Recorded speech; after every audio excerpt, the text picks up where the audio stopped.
Oh, do the poster right for me. 3, 2, 1, boom!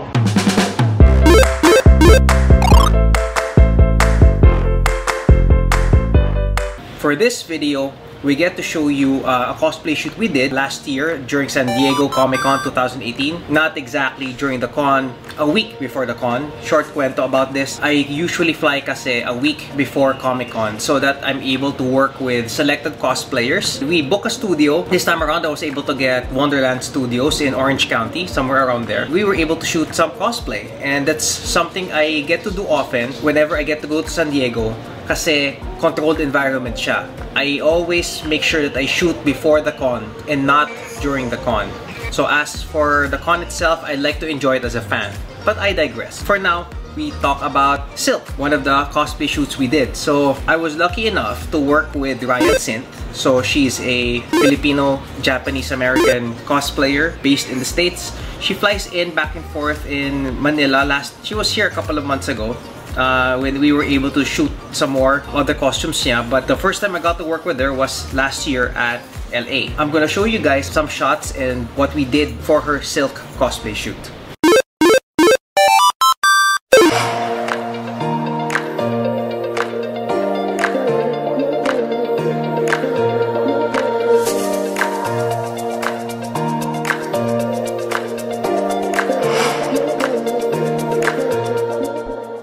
Okay, now one of the major challenges I had during the shoot was I had limited time to work with Ryan. Kasi there were lots of cosplayers during the day. We booked roughly around 4 cosplayers, and we had limited time in the studio. And I wasn't the only one shooting. So my good friend Pat Loica was also there, a fellow cosplay photographer. Should also check out his stuff online. Pat Loica Photography. Anyway, so if you look at the shot selections I had of Ryan, Rian. There you go. Sorry, wrong pronunciation. Anyway, I only had 8 shots, so it's very limited. So as you could see here, I only have very few shots to choose from. But you know what? It was nicely done, and what's nice about it, I was able to teach her boyfriend, si Lawrence, how to pull off those hair shots, the hair stunt shots that we used to do here during mga shampoo ads. So we got a hanger, and we basically placed it in her hair, pulled it out on cue, and bam, we had flying hair. So ayan siya. All right, now usually kasi I would have the FA guide na ginagawa ko for these, and you'd see it in my previous videos na may PowerPoint presentation ako. We had limited time to work with all the cosplayers, so medyo nagtipid-tipid ako sa mga shot. But I guess I was lucky enough to get that awesome shot with Rian. That was shot number 6 or 7 out of the 8 ones that we had. Afterwards nun, started thinking what kind of background we could put her in. Kasi ang dynamic ng pose eh. The dynamic pose that she did was actually based off a comic book cover that, or comic book panel that Pat found as a part of his inspiration. And Jello and I started going over our shots of my shots of New York back in 2011 during New York Comic-Con. So imagine mo, certain iconic cities like New York, I don't mind finishing off several hundred gigs. I actually finished like more than 100 gigs worth of background shots of New York. Up until now, nagagamit ko sila. And it's one of my precious background images. I don't mind coming back to New York and doing more shots like these, honestly. So far, this is what I have. Scrolling over them, as you could see here, I had lots of shots of New York. And naghanap kami ng tamang background where medyo nakasituate si Rian ng proper perspective. All over, blah, blah, blah, blah, blah. So there was one shot where she was on the street. Yeah, so it was this. So it was this shot that Jello isolated this area in the middle over. There you go. Yun. Diba? So napili na namin yung background image. So when Jello got back to Singapore, the week after, may binato na siya mga initial studies niya of the background. So here we are, placing Rian on a specific crop background that he chose. So ayan, so here, the next challenge that Jello actually posted, which I like about working with Jello kasi he's the digital imager art director who'd challenge me. And he'd say, Jay, ito yung materials na gusto ko. How can you do this? And how can you do that? And shoot it. Dito ko na-develop yung term, I guess, na visual foley, where you find visual replacements of things that you see in the comic books. So now, ang sabi sa akin ni Jello, he was specific. He wanted the Todd McFarlane spaghetti-style Spider-Man webbing. If you look at the Todd McFarlane Spider-Man, it's yung webbing niya, very magulo. Spaghetti nga. Parang siyang na ganun. Hindi lang siya basta simple lines back then eh. I remember other artists like John Romita Jr., I think, would draw the Spider-Man webbing well, on a simpler straight line. It was McFarlane who challenged the way that the webbing was drawn and made it messier, made it more organic tingnan. So, sabi ko, Jello, how do you envision it? How do you envision that kind of webbing on this shot? So, ito yung initial dropout niya kay Ryan and placed her in the background. So, I'm gonna skip screen. O yan. So, may drawing na ngayon ng webbing. Gusto niya na ganyan perspective.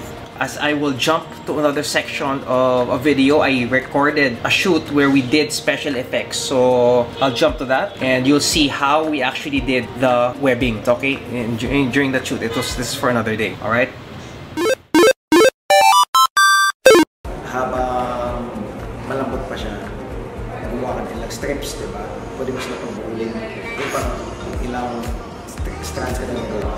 Tapos na isang strand ka kasi eksperimento ka.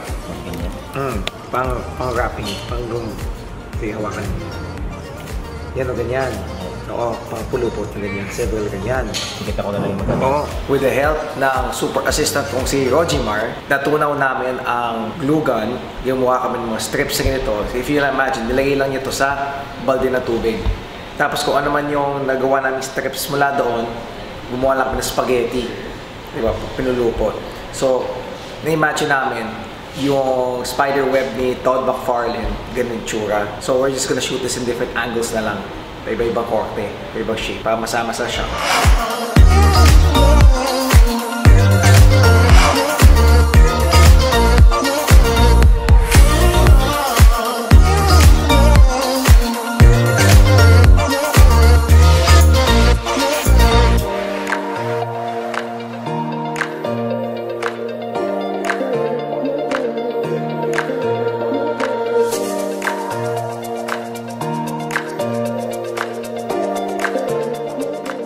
Ayan, so nakita nyo na yung studio session namin. So back then, actually medyo paus pa boses ko nun, even until now, medyo pa. But anyway, nakita nyo kung paano namin ginawa yung yung webbing. So the one who thought about this was si Rafi Tesoro, who's been my production designer for the past decade.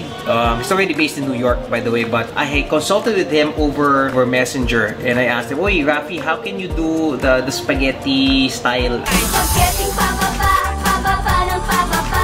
webbing?" So sabi niya, we did something like that na before. It was for a campaign sa family business nila, was Tesoros. He created a dress out of hot glue. Tunaw na glue. It was a similar texture. So sabi ni Rafi there, kuha ka ng basin and put the glue on top. So as you could see, nakita nila sa video na yon. So the end result was this. So I'd be scrolling over yung mga end result shots. Ito yung mga samples namin. And I remember Jello telling me or not exactly telling me, but showing me the sa comp niya, sa initial drawing ng web. Now, he's looking for perspectives. So, if you look at this, I was shifting between different forms of the spaghetti. So, I was bending it. So, actually, it was with the help of Rogimar, ang ating faithful assistant, si Rog, who was twisting things around with a barbecue stick. So, kita mo, iba-iba yung shapes niyan. So, may mga ganyang shape, may mga naka-twist, may going towards the camera, may naka-bend, and since puti ang webbing mo, it's white, you can't shoot it against a white background. You won't see anything. So you might as well shoot it against black. So it produces the best contrast, and it's the easiest way for jello to drop out. So you can just get the entire black thing, and then, you know. And, you know, good thing about hot glue, when it dries up like this on water, it forms into a clear spaghetti nga. Tama si Rafi. And you could see all these organic shapes, you know, very alien-like shapes going on. So as you can see, yan. So just going over the shots dito. So ayan, so there's one tip for the special effects. If you want to create McFarlane style webbing, it's hot glue on water.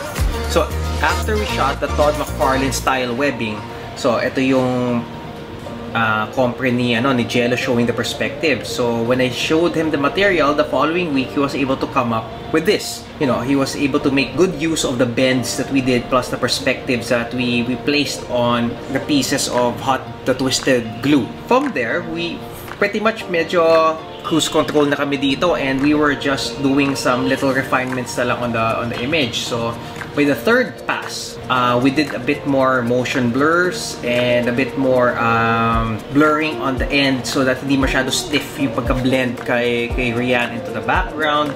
And, you know, a little bit of color grading already, plus sky modifications by, you know, making the clouds come out and all that. And then the final pass for me would be my color grading, which is this. So just to make it look a little bit more cinematic slash watercolor-ish. That's it. That's the basic, or hindi man basic, but that's the end result of the silk shot that we did. Thank you guys for watching, and I hope may natutunan kayo in how we do some practical special effects for some of our cosplay shoots. Now, if you like this video, please click like, and if you have a comment below on the image, the process, and how the special effects was done, please comment down below. And please subscribe to my channel, alright? So you could see more videos of how we do our cosplay shoots and the special effects we do for cheap. Alright? Thanks so much, you guys. Jay out.